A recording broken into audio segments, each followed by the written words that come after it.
ಸಂತೋಷ ಸೂತ್ರ ಕಾರ್ಯಕ್ರಮಕ್ಕೆ ಸ್ವಾಗತ ವೀಕ್ಷಕರೇ. ಈಗ ಶಕುನಗಳ ಬಗ್ಗೆ ಮಾತಾಡೋದಾದ್ರೆ ಗುರುಜಿ, ಗರುಡ ಕೂಗಿದ್ರೆ ಒಳ್ಳೇದು ಅಂತ ಹೇಳ್ತಾರೆ, ಅದೇ ಕಾಗೆ ಕೂಗಿದ್ರೆ ಕೆಟ್ಟದ್ದು ಅಂತ ಹೇಳ್ತಾರೆ. ಇವುದ್ರೊಳಗೆಲ್ಲ ಶಕುನ ನಿರ್ಧಾರ ಆಗುತ್ತೆ ಅಂತ. ಹೌದು, ಈ ದೇಶದಲ್ಲಿ ಸಂಪ್ರದಾಯಗಳು ನಡ್ಕೊಂಡು ಬಂದಿರತಕ್ಕಂಥ ಪದ್ಧತಿಗಳನ್ನ ನಾವು ನೋಡ್ತಾ ಹೋದರೆ ಈ ಶಕುನಗಳಿಗೂ ತನ್ನದೇ ಆದಂಥ ಸ್ಥಾನಮಾನವನ್ನು ಅಲಂಕರಿಸ್ಕೊಂಡಿದೆ. ಅದು ಪ್ರಾಚೀನದಲ್ಲಂತೂ ಬಹಳಷ್ಟು ಇತ್ತು, ಈಗ ಬಹಳಷ್ಟು ಕಡಿಮೆ ಆಗ್ತಾ ಬಂದಿದೆ. ಅಂತೂ ಇವತ್ತಿಗೂ ಸಹ ಶಕುನಗಳ ಬಗ್ಗೆ ಬಹಳಷ್ಟು ಗಮನ ಹರಿಸ್ತಕ್ಕಂಥದ್ದು ಇದೆ. ಅದರೊಳಗೂ ನೀವು ಹೇಳಿದ್ರೆ ಗರುಡ ಕೂಗ್ತಕ್ಕಂಥದ್ದು ಅಂತ ನೋಡಿ, ಇವತ್ತಿನ ಕೃಷ್ಣಾಷ್ಟಮಿಗೂ ಸಮೇತ ಗರುಡನ ಕೂಗಿಗೂ ಭಾರಿ ಹತ್ತಿರದ ಸಾಮೀಪ್ಯ ಇದೆ. ಏನಂತಂದರೆ ಸಾಮಾನ್ಯವಾಗಿ ಒಬ್ಬ ವ್ಯಕ್ತಿ ಕೃಷ್ಣ ಕೃಷ್ಣ ಕೃಷ್ಣ ಕೃಷ್ಣ ಅಂತಿದ್ರೇ ಸಾಕಂತೆ.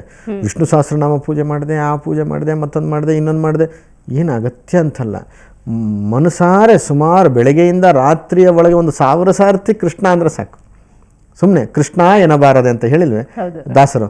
ಸುಮ್ಮನೆ ಕೃಷ್ಣ ಏನೇ ಆಗಲಿ ಕೃಷ್ಣ ಕೃಷ್ಣ ಅಂತ ಪೂಜೆ ಮಾಡಬೇಕು ಅಂತಲ್ಲ, ಮಾನಸಿಕವಾಗಿ ಕೃಷ್ಣನನ್ನು ತಂದು ಪ್ರತಿಷ್ಠಾಪಿಸ್ಕೊಂಡಿರಬೇಕು. ನೀವು ಯಾವತ್ತೇ ಆದರೂ ಸಮೇತ ಈ ಫೋನಲ್ಲಿ ಅಟ್ಲೀಸ್ಟ್ ಹಲೋ ಅನ್ನೋದಕ್ಕಿಂತಲ ಕೃಷ್ಣ ಕೃಷ್ಣ ಅಂದರೂ ಸಾಕು ಅಲ್ವಾ? ನಮಸ್ಕಾರ ಅನ್ನೋದಕ್ಕಿಂತ ಕೃಷ್ಣ ಕೃಷ್ಣ ಅಂದರೂ ಸಾಕಂತ. ಒಟ್ಟಿನಲ್ಲಿ ಸಂದರ್ಭಕ್ಕೆಲ್ಲ ಕೃಷ್ಣ ಕೃಷ್ಣ ಅನ್ಬೇಕು. ನಾರದ ಜಪ ಮಾಡ್ತಾ ಇದ್ದದ್ದು ಅದನ್ನೇ. ನಾರದ ಯಾರನ್ನು ಪೂಜೆ ಅಲಂಕಾರ ಷೋಡಶೋಪಚಾರಗಳನ್ನೆಲ್ಲ ಮಾಡಿದವನಲ್ಲ, ಮೂರ್ತಿ ಪೂಜೆನ ಮಾಡಿದವನೇ ಅಲ್ಲ. ಹೋದ ಕಡೆ ಬಂದ ಕಡೆ ನಾರಾಯಣ ನಾರಾಯಣ ನಾರಾಯಣ ನಾರಾಯಣ ಅದೇ ಜಪ. ಹಾಗೆ ಮಾಡ್ತಾ ಇರುವಂಥದ್ದು ಆ ಶುಭ ಸಂಕೇತದ ಹಕ್ಕಿ ಯಾವುದು? ಗರುಡ. ಗರುಡ ಕೃಷ್ಣನ ವಾಹನ, ಅಂದರೆ ನಾರಾಯಣನ ವಾಹನ. ಗರುಡ ಹಾರ್ಕೊಂಡು ಹೋಗ್ಬೇಕಾದ್ರೆ ಕೂಗ್ತಾ ಹೋಗುತ್ತಲ್ಲ, ಆ ಕೂಗೋದು ನೋಡಿ ಕೃಷ್ಣ ಅನ್ನೋ ಹಂಗಿರುತ್ತೆ. ಕ್ಯಾ ಅಂತ ಕೂಗೋದು, ಆ ಶಬ್ದವೇ ಆ ಥರ ಇರುತ್ತೆ. ಸಮಾನವಾಗಿ ಕೆಲವು ಕಡೆ ಸಂಪ್ರದಾಯ ಇದೆ, ಈ ಮುಷ್ಟಿಯನ್ನು ನಮಸ್ಕಾರ ಮಾಡೋದಂತೆ. ಮುಷ್ಟಿಯನ್ನು ಹೀಗಿಟ್ಟು ನಮಸ್ಕಾರ ಮಾಡೋದಿಲ್ಲ ಗರುಡನಿಗೆ, ಮುಷ್ಟಿನ ಹಿಂಗೆ ಮಾಡಿಕೊಂಡು ಅದು ಕೃಷ್ಣ ಅಂತ ಕೂಗಿದ ತಕ್ಷಣ ಕೃಷ್ಣ ಕೃಷ್ಣ ಅಂತ ಹೇಳ್ತಕ್ಕಂಥದ್ದು ಸಂಪ್ರದಾಯ ಇದೆ, ಭಾಳಷ್ಟು ಮನೆಯಲ್ಲಿ ಇದೆ. ಅಂದರೆ ಗರುಡ ಹಾರ್ತಾ ಇದೆ ಅಂತ ನಾವೆಲ್ಲರೂ ಹೋಗ್ತಾ ಇದ್ದೀವಿ ಅಂತಾಗ ಅದೆಲ್ಲರೂ ಕೃಷ್ಣ ಅಂತ ಕೂಗ್ತು ಅಂದರೆ ಇದು ಕೈ ಎರಡನ್ನೂ ಮಡಚಿಬಿಟ್ಟು ಕೃಷ್ಣ ಕೃಷ್ಣ ಅಂತ ಹೇಳ್ತಕ್ಕಂಥದ್ದು. ಅಂದರೆ ಗರುಡನ ಈ ಕೃಷ್ಣನ ಸ್ಮರಣೆಗೆ ನಮ್ಮ ಕೃಷ್ಣ ಸ್ಮರಣೆ ಸೇರಲ್ಪಡಲಿ ಅಂತ. ಅಂದರೆ ಕೃಷ್ಣ ಅಂತ ಕೂಗಿದ್ದನ್ನು ನಮ್ಮ ಕಿವಿ ಕೇಳಿ ಎಲ್ಲರೂ ಹೊರಟ್ವಿ ಅಂತಂದರೆ ಅದು ಶುಭ ಶಕುನ ಅಂತ ಅನ್ನುವಂಥದ್ದಿದೆ. ಅದೇ ರೀತಿಯಾಗಿ ಗರುಡ ಎಡದಿಂದ ಬಲಕ್ಕೆ ಹೋಗಬಾರ್ದು ಅಂತಿದೆ. ಬಲಕ್ಕೆ ಹೋಗಬಾರ್ದು ಅಂತ ನಾವೆಲ್ಲರೂ ಹೋಗ್ತಾ ಇರಬೇಕಾದ್ರೆ ಎಡದಿಂದ ಬಲಕ್ಕೆ ಹೋಗಬಾರ್ದು, ಬಲದಿಂದ ಎಡಕ್ಕೆ ಹೋಗಬೇಕು ಅಂತ. ಅದೇ ರೀತಿಯಾಗಿ ಬೆಕ್ಕಾಗಲಿ ಅಥವಾ ಈ ಕಾಗೆ ಆಗಲಿ, ಇವುಗಳೆಲ್ಲ ಕಾಗೆನೂ ಸಹ ಬಲದಿಂದ ಎಡಕ್ಕೆ ಹೋಗಬೇಕು ಅಂತೇಳಿ. ಕಾಗೆ, ಗಿಡುಗ, ಗರುಡ, ಗೂಬೆ ಇವುಗಳು ಬಲದಿಂದ ಎಡಕ್ಕೆ ಹೋಗಬೇಕು ಅಂತ. ಈ ಬೆಕ್ಕುಗಳು ಇವುಗಳೆಲ್ಲ ಇದಾವಲ್ಲ, ಈ ಗಿಳಿ, ಬೆಕ್ಕು, ಗುಬ್ಬಚ್ಚಿ ಇವುಗಳೆಲ್ಲ ಎಡದಿಂದ ಬಲಕ್ಕೆ ಹೋಗಬೇಕು ಅನ್ನುವಂಥದ್ದಂದಿದೆ.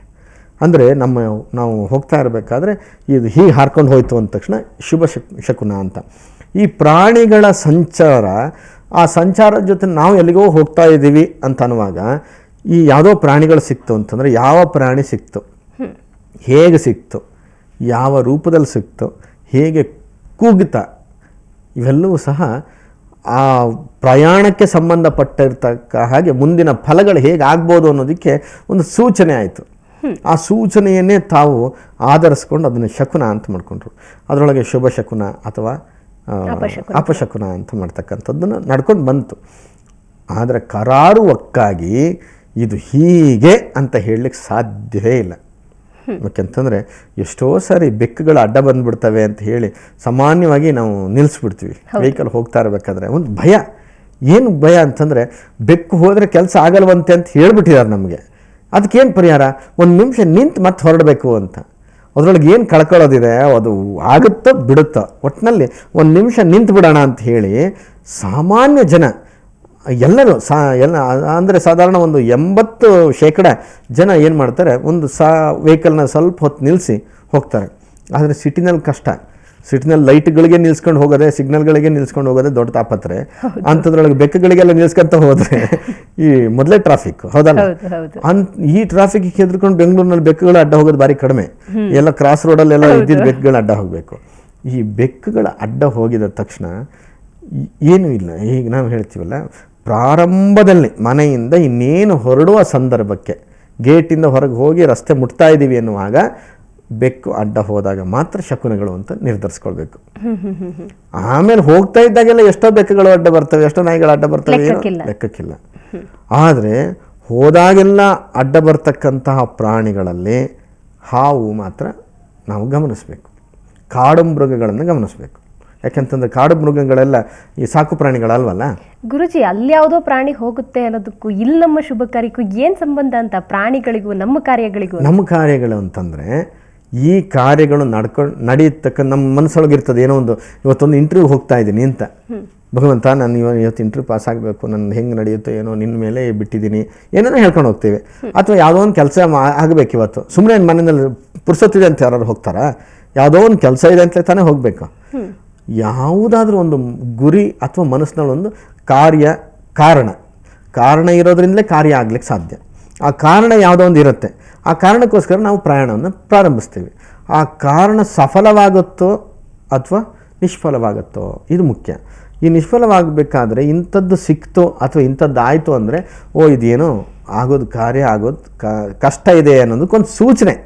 ಆ ಸೂಚನೆಗೆ ಹೀಗಾಗ್ಬಿಡ್ತಲ್ಲ ಏನು ಮಾಡೋದು ಅಂತ ಹೇಳಿ ಕೆಲವೊಂದು ಸಂದರ್ಭದಲ್ಲಿ ಅದಕ್ಕೆ ಪರಿಹಾರಗಳನ್ನು ಅಥವಾ ಇತ್ಯಾದಿಗಳನ್ನು ಮಾಡಿಕೊಂಡು ಮತ್ತೆ ಮುಂದುವರಿಸ್ಕೊಳ್ಬೋದು ಅನ್ನೋದಕ್ಕೆ ಶಾಸ್ತ್ರಗಳು ಬರೀತು. ನಾನು ಆಗಲೇ ಹೇಳಿದೆ, ಇವುಗಳನ್ನು ಕರಾರುವಕ್ಕಾಗಿ ಇದು ಹೀಗೇ ಆಗೇ ಆಗುತ್ತೆ ಅನ್ನೋದಕ್ಕೆ ಆಧಾರ ಕೊಡಲಿಕ್ಕೆ ಸಾಧ್ಯತೆಗಳಿಲ್ಲ.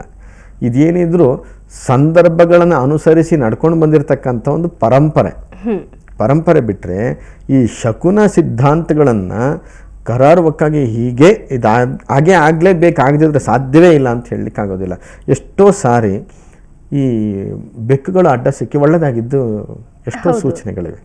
ಅದೇ ರೀತಿಯಾಗಿ ಹಾವುಗಳು, ಈ ನಾಗರ ಹಾವು ಮಾತ್ರ ಅಡ್ಡ ಮಲಗಿತ್ತು ಅಂತಂದರೆ ಶಾಸ್ತ್ರದಲ್ಲಿ ಏನು ಬರೆದಿದೆ ಅಂತಂದರೆ ವಾಪಸ್ಸೇ ಬರಬೇಕು, ಆ ಕಾರ್ಯಕ್ಕೆ ಹೋಗಬಾರ್ದು. ಅವತ್ತು ಶಾಸ್ತ್ರದಲ್ಲಿ ಶಕುನಗಳ ಬಗ್ಗೆ ಉಲ್ಲೇಖ ಇದೆ. ಹೌದು.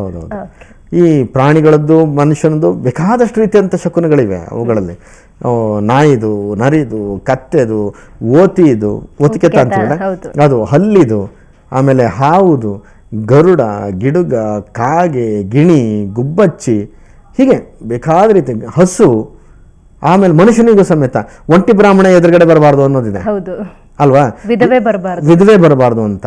ಆಮೇಲೆ ಯಾವುದೋ ಒಂದು ಕಟ್ಟಿಗೆ ಹೊತ್ಕೊಂಡವನು ಈಚೆಗೆ ಬರಬಾರ್ದು, ಮಡಕೆ ಹೊತ್ಕೊಂಡವನು ಬರಬಾರ್ದು, ಹೀಗೆಲ್ಲ ಇದೆ. ಖಾಲಿ ಕೂಡ ಹಿಡ್ಕೊಂಡು ಹೋಗಬಾರ್ದು, ತುಂಬಿದ ಕೂಡ ಬಂದ್ರೆ ಬಹಳ ಒಳ್ಳೇದು ಅಂತ. ಎಷ್ಟೋ ಸಂದರ್ಭದಲ್ಲಿ ನೀರಿಗೆ ಹೋಗುವಂಥವ್ರು, ಖಾಲಿ ಕೂಡ ಹಿಡ್ಕೊಂಡು ಹೋಗುವಂಥವ್ರು, ಅವರೆಲ್ಲ ಹೋಗಿ ಬರಲಿ ಅಂತ ಕಾಯ್ತಾ ನಿಂತ್ಕೊಂಡ್ರೆ ಇವೊಂದು ಕೆಲಸ ಹಾಳಾಗತ್ತೆ ಅಲ್ವಾ? ಆದರೂ ಅಲ್ಲಿ ಅನಿವಾರ್ಯತೆಗಳೇನಿದೆ, ಆಕಸ್ಮಿಕಗಳೇನಿದೆ, ಇದು ಯೋಚನೆ ಮಾಡಿ. ನೀರಿಗೆ ಹೋಗಲೇಬೇಕಾದಂಥದ್ದು, ಬೆಳಗ್ಗೆ ಎಲ್ಲರೂ ನೀರಿಗೆ ಅಡ್ಡಾಡ್ತಿರ್ತಾರೆ. ಯಾವುದೋ ಒಂದು ರೋಡಲ್ಲಿ ಅಲ್ವಾ? ಈಗ ಮನೆ ಒಳಗಡೆ ನೀರು ಬರೋವಂಥವ್ರು ರಸ್ತೆನಲ್ಲಿ ಓಡಾಡಲ್ಲ. ಕೆಲವೊಂದು ಪ್ರಾಂತ್ಯಗಳಲ್ಲಿ ಬೀದಿ ನಲ್ಲಿಗಳಿಂದ ನೀರು ತಗೊಂಡು ಹೋಗಬೇಕು, ಬಾವಿಯಿಂದ ನೀರು ತಗೊಂಡು ಹೋಗ್ಬೇಕು, ಏನೋ ಒಂದಿರುತ್ತೆ. ಅವ್ರು ಓಡಾಡ್ಕೊಂಡಿದ್ದಾರೆ ಅಂದ ತಕ್ಷಣ ಆ ಸಂದರ್ಭದಲ್ಲಿ ನಾವು ಹೋಗಿದ್ದೀವಿ ಅಂದಾಗ ಅದು ಶಕುನ ಅಲ್ಲ. ಯೋಚನೆ ಮಾಡಿ. ಆಕಸ್ಮಿಕವಾಗಿ ಮಧ್ಯಾಹ್ನ ಸಮಯಕ್ಕೆ ಯಾರು ನೀರು ತರ್ಲಿಕ್ಕೆ ಹೋಗ್ತಾರಾ? ನೀರು ತರ್ಲಿಕ್ಕೆ ಹೋಗಲ್ಲ ಮಧ್ಯಾಹ್ನ ಸಮಯಕ್ಕೆ. ಅಂಥ ಸಂದರ್ಭಕ್ಕೆ ಹೋದಾಗ, ಅಂದರೆ ಸಂದರ್ಭವಲ್ಲದ ಸಂದರ್ಭದಲ್ಲಿ ಆಕಸ್ಮಿಕವಾಗಿ ಈ ಶಕುನಗಳು ಕಂಡಾಗ ಇವು ಶಕುನಕ್ಕೆ ತಗೊಳ್ಬೇಕು ಅಂತ ಅರ್ಥ ಆಯ್ತಾ? ಈ ಕಟ್ಟಿಗೆ ಡಿಪೋ ಎದುರುಗಡೆ ಮನೆ ಮಾಡಿಕೊಂಡು ಎದುರುಗಡೆ ಕಟ್ಟಿಗೆ ಕಾಣ್ತು ಅಂತ ಅಂದ್ಬಿಟ್ರೆ ಅದು ತಪ್ಪು. ಆಕಸ್ಮಿಕವಾಗಿ ಕಟ್ಟಿಗೆನ ಹೊತ್ಕೊಂಡು ಬರ್ತಕ್ಕಂಥದ್ದಿದ್ರೆ, ಆಕಸ್ಮಿಕವಾಗಿ ಮಡಿಕೆ ತರುವಂಥದ್ದಿದ್ರೆ, ಇದ್ದಕ್ಕಿದ್ದ ಹಾಗೆ ಮಡಿಕೆ ಒಡೆದು ಹೋದೋಗ್ಬಿಟ್ರೆ, ಇದ್ದಕ್ಕಿದ್ದ ಹಾಗೆ ಮನೆಯಲ್ಲಿ ಕನ್ನಡಿ ಒಡೆದೋಗ್ಬಿಟ್ರೆ, ಇವುಗಳಿಗೆ ಏನೂ ಇದೆ. ಅದಕ್ಕೇನು ಪರಿಹಾರ? ಅದಕ್ಕೆ ಪುನಃ ಬಂದು ನಿಲ್ತಕ್ಕಂಥದ್ದು ಎಲ್ಲಿ ಅಂತಂದರೆ ಭಗವಂತನ ಆರಾಧನೆ. ಇದರೊಳಗೆ ಪರಿಹಾರ ಮಾಡಿಕೊಂಡು ಮತ್ತೆ ಮಾನಸಿಕವಾಗಿ ದೃಢವಾಗಬೇಕು. ಇದು ಶಾಸ್ತ್ರಗಳು ಹೇಳಿರ್ತವೆ. ಪರಿಹಾರದ ಬಗ್ಗೆ ಕೂಡ ಮಾತಾಡೋಣ ಗುರುಜಿ. ಈಗಾಗಲೇ ಸಂತೋಷ್ ಗುರುಜಿ ಹೇಳಿದಂತೆ ಸಂದರ್ಭವಲ್ಲದ ಸಂದರ್ಭದಲ್ಲಿ ಆಕಸ್ಮಿಕವಾಗಿ ಶಕುನಗಳು ಕಂಡಾಗ ಅದನ್ನು ನಾವು ಶಕುನ ಅಂತ ಪರಿಗಣಿಸಬೇಕಾಗುತ್ತೆ. ಈಗ ಒಂದು ಬ್ರೇಕ್ನ ನಂತರ ಸಂತೋಷ ಸೂತ್ರ ಕಾರ್ಯಕ್ರಮ ಮುಂದುವರಿಯುತ್ತೆ.